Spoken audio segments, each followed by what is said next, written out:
tragic revelations of Hebei flood disaster, many remains difficult to find. 403 personnel in Yunnan County's medical system voluntarily returned ill-gotten gains, triggering debate. State media spotlights Xi Jinping's new title Pragmatist, high-level satire? China's current situation mirrors the time of Mao Zedong's demise. It's all covered in today's China Truths. 1. Tragic revelations of Hebei flood disaster, countless bodies still unaccounted. As previously reported, the Beijing, Tianjin, and Hebei region of China experienced a devastating flood. Alongside this, floodgates were opened in Beijing, leading to widespread destruction of homes and loss of lives across various areas in Hebei. In rural Lishui County, Hebei Province, numerous villages were either washed away or leveled by flash floods and mudslides. Many bodies remain unaccounted for. Yi Dang, a resident of Tangjiazwang village in Lishui County, revealed a total of 14 people disappeared or lost their lives, and some bodies have not been recovered. Living away from home and working as a long-haul truck driver, Yi knelt down and pleaded for attention from all walks of life due to his inability to reach his family. He urgently sought assistance for his family in the midst of the Hebei disaster. He emphasized that due to his inability to contact his family, he was deeply concerned. Over 20 members of my family are missing, and the whereabouts of those who survived are currently unknown. In the aftermath of the calamity, some Tangjiazwang villagers who were working in different locations returned to their hometowns in Hebei province, only to discover that their homes and family members had been swept away by the flood. Moreover, a significant number of bodies had decomposed, complicating the task of identification. He pointed towards a heap of debris covered in rocks and silt, indicating that it used to be their residence. Currently, several sizable excavators are still tirelessly digging in the village. As Yi Dang expressed, are they still inside the house? Or were they swept away by mudslides or floods? We don't know. All we can do is dig. He gestured towards piles of ashes and clarified that each pile represents one of his family members. The dire situation in Tangjiazwang village is only the tip of the iceberg of the widespread disasters affecting numerous areas in northern China.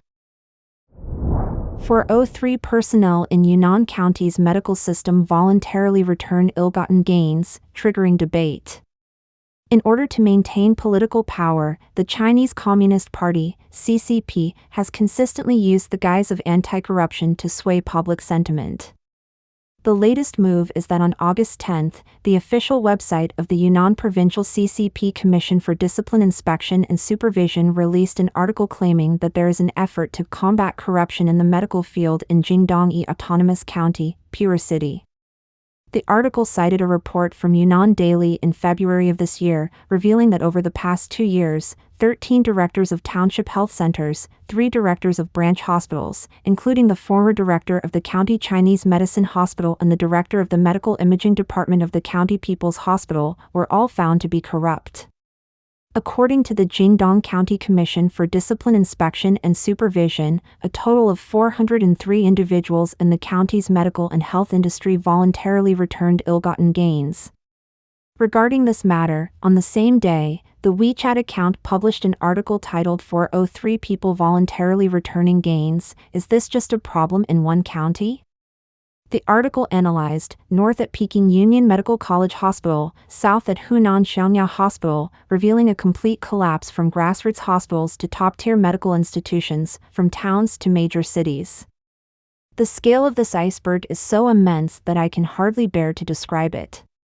The article suggests that, with 403 individuals involved, this no longer remains an isolated incident but has become a widespread trend. The article states that corruption is not the root cause of the problem. Hundreds or even thousands of documents can't control embezzlement, they can't control major accidents or reckless development, they can't control self-theft under the guise of supervision. Self-regulation is ultimately unrealistic. You can't expect massive interest groups to both enjoy the benefits of highly concentrated monopolies and also act against their own interests. Consequently, the article emphasizes that in order to genuinely address the issue of corruption, external oversight is indispensable, necessitating a market economy founded on the rule of law and a culture of supervision. With the notion that the money returned by a single city could fund the purchase of a Type 055 destroyer, and the money returned by a single province could finance the construction of an aircraft carrier like the Shandong, the matter has sparked a heated discussion on the internet. Some netizens have commented that, when we broaden our perspective to encompass the entire nation, the implications become profoundly unsettling, similar to a modern-day crouching tiger, hidden dragon scenario. Another said, addressing symptoms without addressing the root cause, failing to reform the system, and being ineffective without constraining power, ultimately, it's merely a rotation of individuals in authority. And then what? A gust of wind followed by more rain? When the core is decayed, does treating the leaves make any difference? State media spotlights 11 Jinping's new title Pragmatist, high-level satire? Amidst the boiling discontent triggered by multiple instances of controlled flooding by the CCP to protect Yunnan, on August 9, China Central Television, CCTV, published an article under the topic People's Leader Xi Jinping titled Pragmatist Xi Jinping, and it was prominently displayed on their website. The article praised Xi Jinping as a pragmatist, highlighting his achievements, including the establishment of the Yunnan New Area. Dr. Hu Ping, a scholar based in the United States, told the Epoch Times on August 9 that calling Xi Jinping a pragmatist is an upgraded version of calling him a theoretician. In recent years, Xi Jinping has authored numerous books, making him the most prolific writer nationally and even globally. Dr. Hu said, "I believe no normal person can accept this." Senior commentator Kai Shenquin tweeted on the 9th, for China Central Television to release a heavy report on People's Leader/Pragmatist at this particular time is a classic case of mixing shallow propaganda with sophisticated criticism. Whether it's the current economic data, the wailing and howling of flood victims, or the irreversible international relations, this report appears so ludicrous in the face of these issues. As we've been reporting lately, since July 29, Beijing, Tianjin, Hebei, and other regions have been struck by floods, causing widespread devastation. However, in the aftermath of the floods, only Vice Premier Zhang Guoqing, responsible for water resources, appeared for disaster relief efforts, while none of the 7 members of the Politburo Standing Committee were seen in the disaster-stricken areas, and the top echelons of the CCP are carrying on with their vacations as if nothing is amiss. Premier Li Qiang didn't make an appearance until the 8th when he chaired the executive meeting of the State Council, where he mentioned that Xi Jinping had taken personal charge of the disaster relief efforts. Many people are skeptical and suspect that Li Qiang is attempting to shift the blame onto Xi Jinping for this flood disaster. As previously reported, Wang Weiluo, a water conservancy expert based in Germany, recently pointed out that the flood disaster in Hebei is entirely human-made, a result of artificial manipulation, causing the catastrophe. The biggest problem in the entire Haihe River basin is that it's a man-made river system. It directs the water to the south when it wants to go south, and to the east when it wants to go east. The entire design is like this. CCP's water control means making water obey orders, flooding whoever they want to flood. China's current situation mirrors the time of Mao Zedong's demise.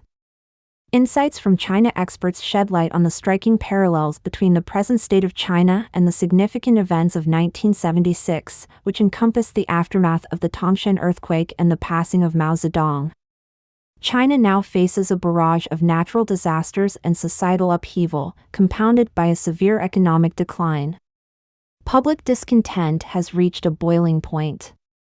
The Chinese adage of unity between heaven and humanity posits that celestial transformations trigger changes on Earth, heralding sweeping shifts in societal dynamics.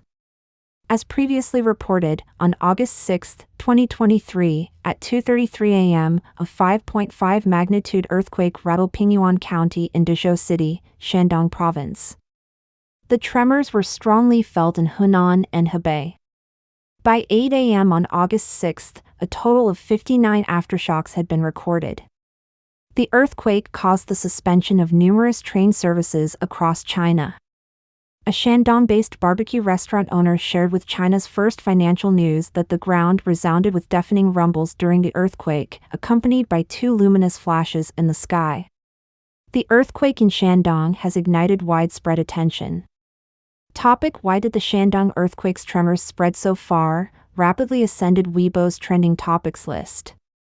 Some Chinese netizens took to Weibo, sharing anecdotes like, "My grandfather, who has lived in Shandong for nearly 90 years, has never experienced an earthquake."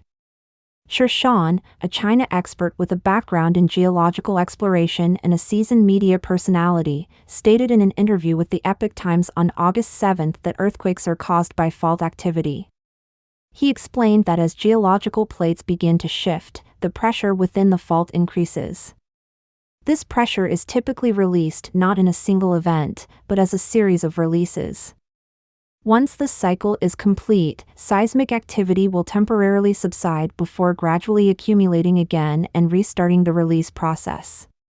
China faces a year of catastrophe resembling 1976.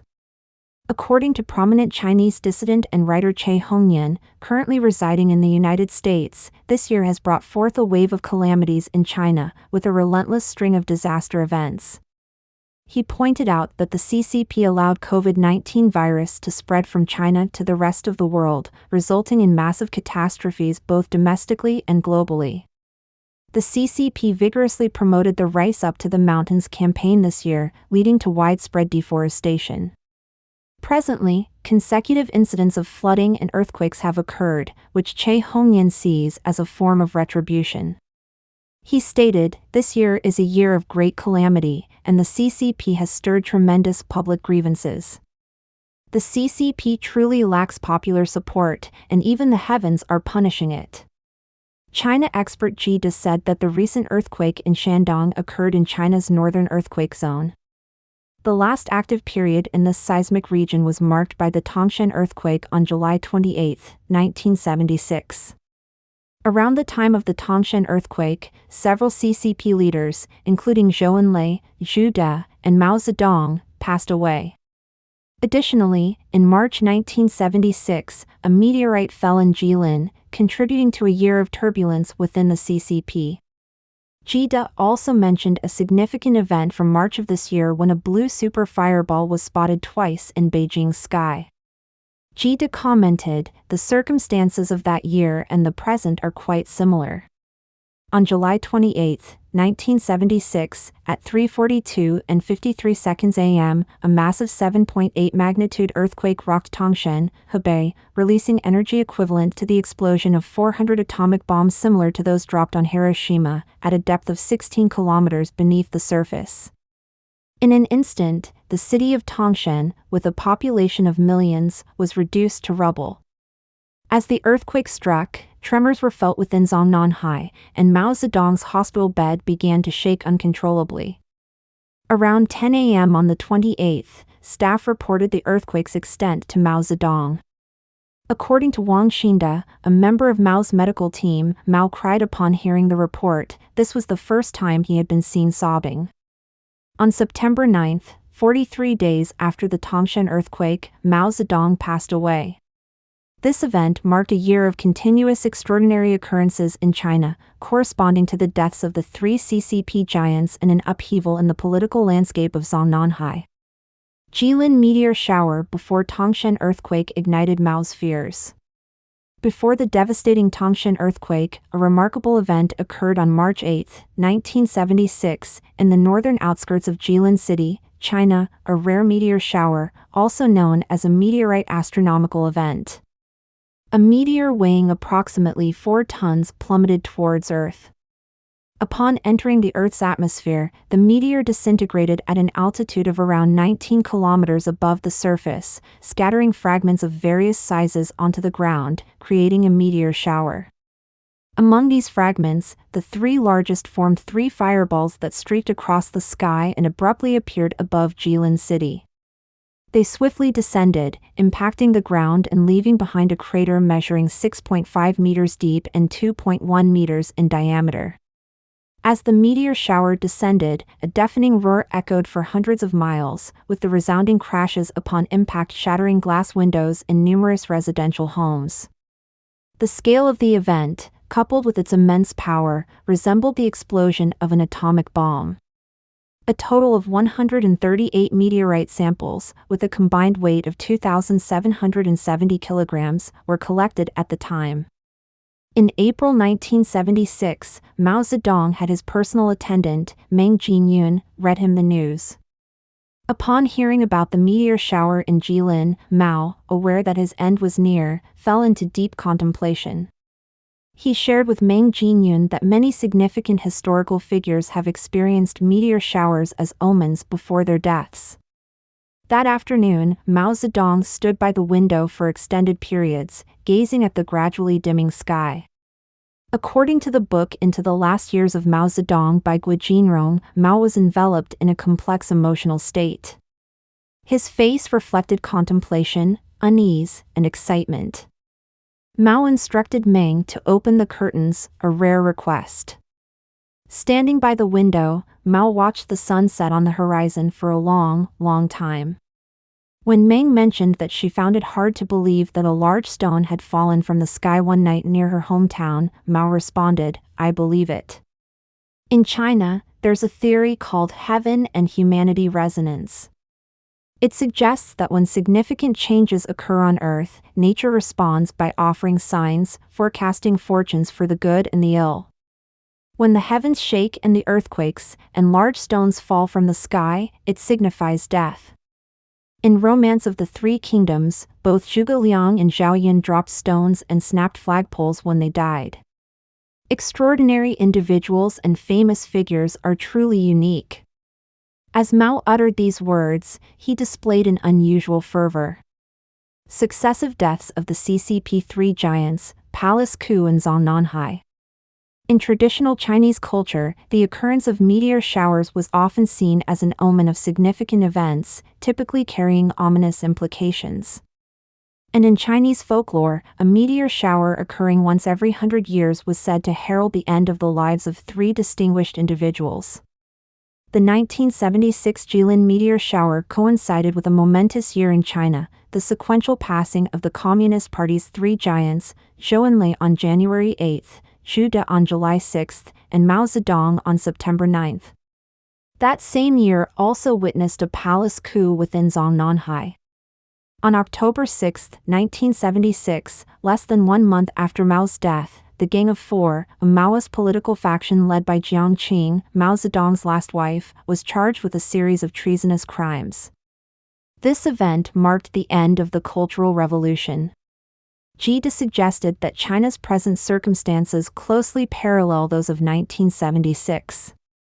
During the Tangshan earthquake of that year, rumors abounded, the economy was on the brink of collapse, citizens struggled in poverty, and public grievances were rampant, a state of affairs akin to today's discontent in China. He remarked, as the Chinese saying goes, the unity between heaven and humanity. When changes occur in the heavens, corresponding shifts unfold in the human world, heralding significant transformations.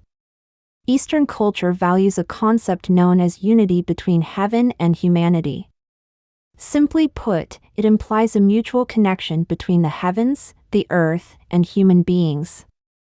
Throughout history, there have been numerous instances where natural phenomena and celestial signs seem to foreshadow significant events in the human world. From a scientific perspective, events occurring in cosmic space can directly influence human society. The laws of the universe's operation and the laws of the operation of human society undoubtedly exhibit a striking similarity that is challenging to explain with mere transparent words.